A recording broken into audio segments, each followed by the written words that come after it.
Welcome to Season 1, Episode 4 with Cody Perry Motorsports.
All right, thank you for watching. First question I always ask is, how did you guys get started in motorsports? Cody, we'll start with you first. I started in 2009. Me and my dad built the first car. It was ugly blue. And I think it just had a regular 2.2 in it. And we got third in points, I think, and I got Rookie of the Year at Twin Cities.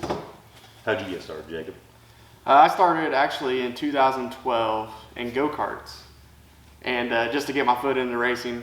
My dad ran around with Mark Barber and all of them, then my brother raced too. So I started out in go-karts, kind of get the feel of it, see how I did, how I reacted to things. Then 2013 we built a Hornet and started from there, and just we went on from there. We won my first ever year. I won track champion at Brownstown, got my first wins in 2013, and then just proceeded on from there into where I am today. So Cody, back to you. What, as far as your team goes, what do you guys actually have here? I know you got Jacob's car, obviously, but what else do you guys have? We can do setups and stuff, but like there's a lot of people that don't like our setup, so we just stick to what we knew. I mean, so like in 2009 when I started, I would have like this baseline setup, you know, and then Jacob kind of just critiqued it and got his own deal going, and he found what works for him. Gotcha. Is Jacob's car the only car you guys have? Yes. Well, we have that one over there. That's Donnie Monasty's. Okay. But it's been on a work in progress for about 2 years now. 2 years. Jacob, back to you. So when you started rolling with this Hornet deal, what's been your biggest accomplishment so far? Besides, let's go back.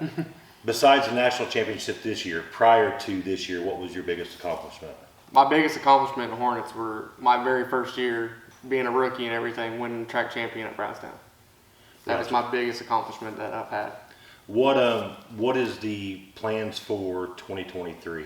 I know we got a national championship this year. Yep. Congratulations to you guys on that, because that's a pretty big feat. Yeah.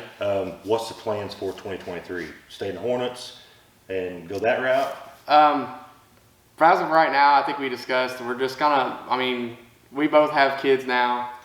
So with all the races we ran last year, chasing the UMP thing, going out of state racing and stuff, I think we're just going to kind of race when we want to, every once in a while maybe, you know, but other than that, we're just going to spend time with kids for at least next year, and then we'll figure out what we're going to do. Live the dad life. Yeah, right? live the dad life, exactly. Do you guys ever have any plans of moving up divisions, or do you guys just want to stay in the Hornet game? And That's a good question, to be honest with you, because if you really think about it, it's one of them things that you want to push yourself to get better and get to that point where you want to jump up there, but you also don't want to like leave something you know so much about. Right. That you know that you can go anywhere and compete, or you can do anything to the car and make it fast, but I mean, you're always up for a challenge. So I mean, maybe down the road in the future, when maybe our kids get older, maybe we can figure something out. But Right. I think it's right now we're probably just going to stick with what we got. And I think you see a lot of that, like, you know, wanting to move up class, and then when you're used to that the winning and stuff like that, do you move up? Yeah. Because that's what the only thing that you're You're used to. you're doing good and you're winning, you're succeeding.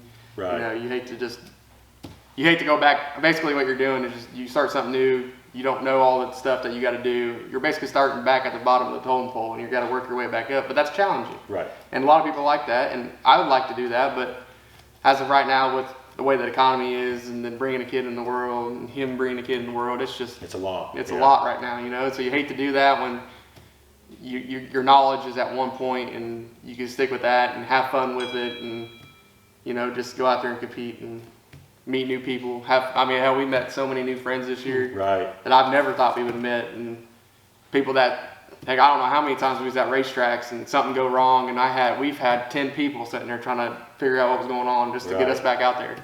I did want to talk about the Hornet stuff for a little bit for the people that don't necessarily know about the behind the scenes of Hornet racing, because when Hornets first came out, is everybody's idea of a Hornet was just knock the windows out of it and just go race. You know what I mean? Yeah. But over time, Hornets have evolved into, and this is one thing that I see all the time, and you guys see it too. They throw the checkered flag on the first or second races, and then the grandstands just clears. Yes.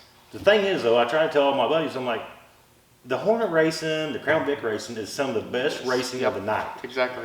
So for you guys, like, what does a weekly schedule do for you guys to get a Hornet ready for the racetrack on Saturday? Like, how much work goes it for the people that say just knock windows out and you go racing? There's a lot more to it than that. Oh yeah. Depends who's So- driving. Yeah. Right. Yeah, Cody's driving, we got to work on it all week. But usually if I'm driving, at least I can get 2 good days in and it'll be ready to go. But yeah, everyone thinks that Hornets, it's their front wheel drives. There's a lot of work going into it. I know multiple modified drivers and stuff that's got in these things, and they look at you and I don't know how you drive this thing. Right. So no one can just get in and go out there and succeed and be successful in it. It's not like, I don't know, I hate to say it, but it's not, mod drivers, I can't say that I can go in there and do good in a mod, but I never drove one. They never drove these, and, they just think that they're just front wheel drive cars, but like you said, Crown Vics and Hornets, they put on the best show. Put on some awesome shows. There's some days that, it's just like every class. Sometimes you'll have 100 cautions, Right. And sometimes you'll go green to checkered and have 4 wide racing. Yep. And Multiple lead changes. multiple lead changes or anything like that. And I think a lot of people look down on Hornets, but we've even talked to Jimmy Owens before, and he says that he watches them. Just because of the fact is, he says they put on some hell of racing. Oh yeah, absolutely. So I don't know. I wish that we changed the order up. Like when we had the Hornet Special, we ran first. Right. And Crate Late Models ran last. But the grandstands was packed the whole night. Right. Not one person left. Yeah. I think a lot of times the order has a lot to do with it, Yeah. and I get it. I understand, but it's like some of the best racing's last in the night, and then there's nobody there to watch it. Nobody to watch yeah. it. Yeah, it don't make sense. What do you guys see coming in the Hornet racing in the future? Do you see that class continue to grow? It just depends on what rules they go Yeah, with. it goes with the rules, and man, I hate to say it, but these things are getting ridiculous fast for what they are. Right. They really are. We are hauling it, and something that you drive on the road daily. Right. Gas mileage. For gas mileage. Yeah. Yeah, that's a tin can that you can literally grab it and just crumble it up. Right. And we're racing these things, turning almost as fast as laps as some pure stock guys. It's. I think you see that over time with the evolution of racing is because, all right, so the Hornet is now the budget-friendly racing, right? Yeah. So then the Hornets, after several years, are becoming very, very competitive. So then you release another class, say, let's just use Crown Vics as an example. They become the budget-friendly racing. Mm-hmm. But now Crown Vics, they're also, too, they're starting to, them guys are moving, too. Yeah. Oh, yeah. So I think it's just definitely an evolution of stuff. But I don't know. I think that, like you said, the Hornets put on a great show. The Crown Vics put on a great show. So, Yeah. But so you guys are going to stay more or closer to home in 2023. Yes. Are you guys going to try free and track championships? No, like I said, every once in a while we'll go out and race, and it's one of them deals that we'll be sitting during the week or something, and Something come up. and Cody says, "Hey, let's go race this weekend," and I don't have nothing coming up, and like, well, let's go, let's Gotcha. get out of the house for a little bit, take the kids or something, or enjoy it. So I've talked to a lot of drivers over the last year or so, but do you guys, is that like a less stressful type of racing for you guys? I mean, there's times it gets stressful, but I mean, how I look at it is we always set a goal when we leave this house. Is a top 5 and load the trailer in its own power. That's our goal every night. No matter, we don't expect to go out there and win. We don't expect to go out there and wax all over everybody. No, we set a goal for a top 5 load and trailer. If we get that, we're happy. We go home and It's all in one piece. It's all in one piece, count our losses, and work on it next week, you know? Unfortunately, the month of March was not that way. Like, I think we was breaking I don't think we even finished a race, like, in the month of March. Yeah. Really? Yeah. Our beginning of last year really was horrible. I talked to a lot of guys that, you know, you've got points racing and then you've got racing just for, you know, fun and, you know, I think is it less stressful for you guys just to race when you can versus points racing? Yes. Because like the guys I've talked to that are running the national points deal, there's a lot of stress. You know, you're constantly looking at points and what's this other guy doing? And I know I have to finish X place this Saturday or, you know, I'm going to lose a points lead. So it's got to be a lot less stressful. Yes. We actually had, there at the end, we actually had it broke down, like, to what we had to do to replace our races. So you could get 20 races, but then after that, you can start replacing your bad ones, you know? Yeah. So then you got to constantly watch that Yeah. and finishes and that type of stuff. Yeah. So I think what we'll do now is let's just kind of like walk around the shop a little bit. We'll, I know this is your championship car from this year, right? So we'll talk about some of your sponsors and we'll get their names out there. And because obviously, you know, sponsors mean a lot to racing, a lot. Yeah. And without them, I mean, a lot of guys can't do what they do. So Exactly. See, when I raced, I raced mainly down there at Twin Cities. Like, right. like that was my only track I ran at, you know, so. I mean, we won the track champion in 2011, 13, and 17, so. Got you. And that's right here in your backyard. Yeah. Yeah. That makes it nice. So if they reopen, then we might go down there a lot. But Right. Yeah. Big difference when it's 5 minutes from the house Yes. compared to, Good. you know, Yes, 45-minute haul. So. Yeah. That Exactly. and, yeah. So, yeah, let's we'll walk around the shop here a little bit. We'll talk about sponsors and cars and what you got going on for next year and that type of stuff. So stick with us. All right, so we're going to do we're just going to kind of walk around their shop a little bit and talk to them. My camera guy is not with me today, so I got to do all the filming. So just bear with us. This is still going to be awesome. So let's talk about this 2022 car because I know how many wins did you say it had this year? It had 14 wins this year. 14 wins. So we're going to talk about this car a little bit. We're going to talk about some of the sponsors that they have on this car because there's some good sponsors on here. Yeah. But anyway, where's your guys' first win at this year? You remember? Probably Rockcrest. Rockcrest. Yeah. Rockcrest. We had a bumpy first start Yeah. at Brownstown. That's when we went through like 2 transmissions and Gotcha. and we finally Had a got bottle of we bad got trouble. the ball rolling at Rockcrest and that just took off from there. Gotcha. What's some of the sponsors on here? We'll talk about some of the sponsors. First, we got Gilpin Generator Electric and Generators. They're out of North Vernon. He's been with me since when I started racing. He's been a good supporter of mine. You got P3 Graphics that does all our wraps, t-shirts, anything and everything we need. We always contact him. Got SBR Performance. He does all our tuning work. We actually had some issues at the middle of the year this year. Needed a wiring harness. He sent it right to us as quick as he could. We got it all back together and got us back on the right track. We got OCC construction company, seamless guttering. Does all seamless gutters, any type of small contracting. He's the guy to call on that. He's helped me out a bunch. You got Robin Joe's Body Shop in North Vernon, Clay Perry, and all the guys at Robin Joe's. They're a heck of people. He's always for the racers. He helps all the racers out as much as he possibly can. We got B. Robbins Restoration. He's actually a good buddy of mine. We've been friends since elementary school. He actually went out on his own and got his own business this year. He stepped up and wanted to promote his business on the car, and can't thank him enough for jumping on board this year and helping us out a lot. And on the other side, we got Adams Motorsports. Trent Adams, he stepped up a lot about halfway through the season. We needed some stuff welded on. We needed a rear end braced up. Anything we needed, he was a call away. He came over one night when we had motor issues. Thought we had motor issues with extra wiring harness. He was here until 4 o'clock in the morning, helping us diagnose, trying to figure out what was going on so we can get back out there next week and get parts ordered or whatever. So Trent Adams, he's a heck of a person. We appreciate all his help. We got on the hood up there, we got TNR Auto Sales. It's actually Cody's mom. It was actually her husband, Cody's dad's business that he had. We still promote it since he's passed, you know, even though it's not really a business anymore, but we still like putting it on there because he was a big part of everything, you know, that was involved in this racing deal with Cody whenever he was younger. And then heck, he even stepped in like he was my own dad, you know, helping me out, get where I needed to be. If I needed something, he was there. Then CPM Motorsports, Cody, can't thank him enough for stepping up and allowing me to get in the car and actually provide shop. And I mean, everything, you know, if it wasn't for him, we wouldn't have done this national championship, this year at all. Let's put it that way. I think one thing that's cool too, we're going to point this out because this banner is awesome. So Pete, did you say P3 Graphics made this banner also? Yeah.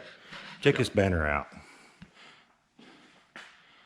That's the 2022 national champion banner. Yeah, he Definitely worth having one of those in your shop. Yeah, we actually got 2 of them. We got one on the other side also over there.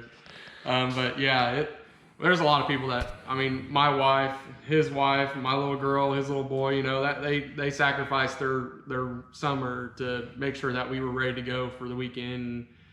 My wife, you know, stepping up and watching the child as much as she could while I was in the garage. And I know it was frustrating, but I appreciate her for doing all that. And it's just, there's a lot of people that helped out. I mean, Andy Anderson. yeah, Andy Anderson at Band Performance stepped up towards the end of the year, and we had some issues we needed to take care of, and he was right over here to help us and get us to where we needed to be to get back out there so we can finish out the year. Shannon Walt. Shannon Walt stepped up towards the end of the year too, or at the beginning of the year actually. We needed some transmissions done and stuff like that, and he helped us out at the racetrack. I mean, we needed some tires when I went out of state to race, and he had some tires. Michael Brewer had some tires for us. I mean, we met a lot of good people throughout this racing deal, and it's kind of nice to know that then people are there when we need them, and they got our back when we need them. You know, just type that deal.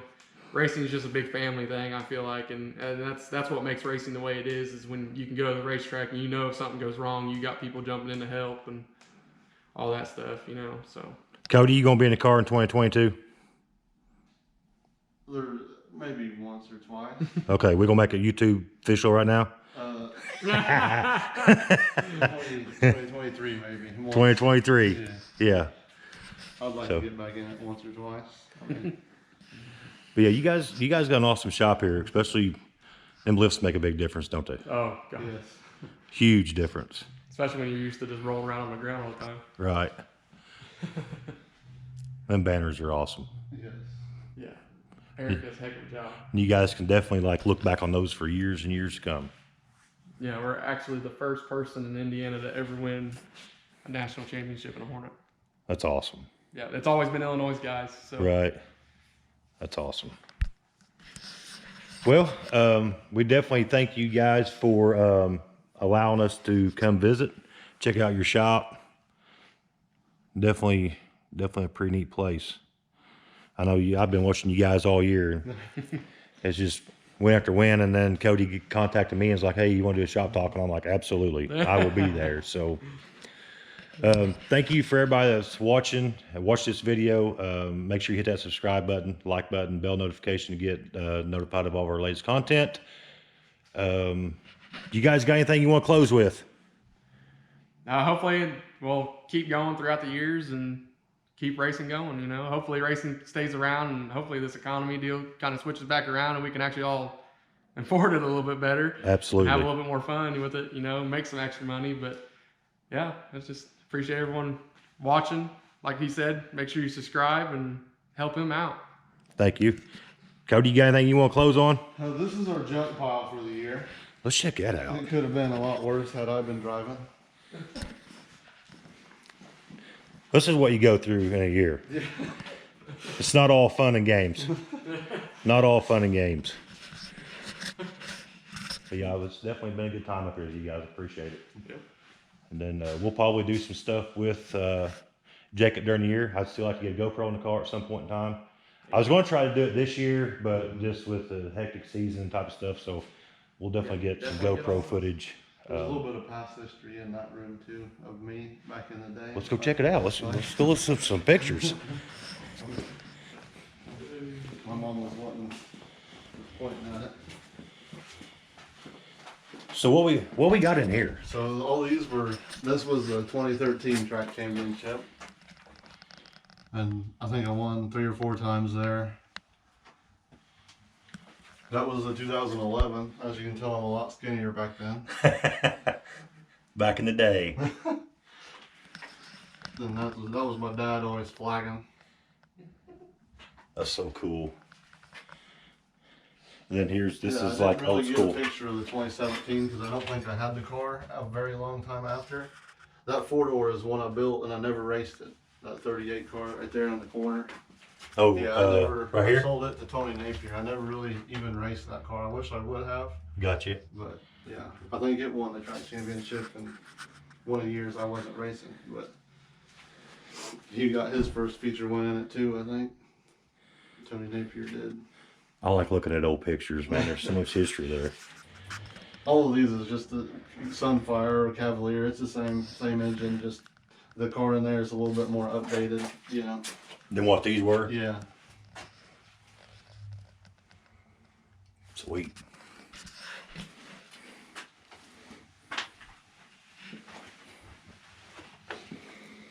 All right, well, we're going to close out this video and thank you guys again for allowing us to come up and hang out and No problem. check it out. So we will see you down the road.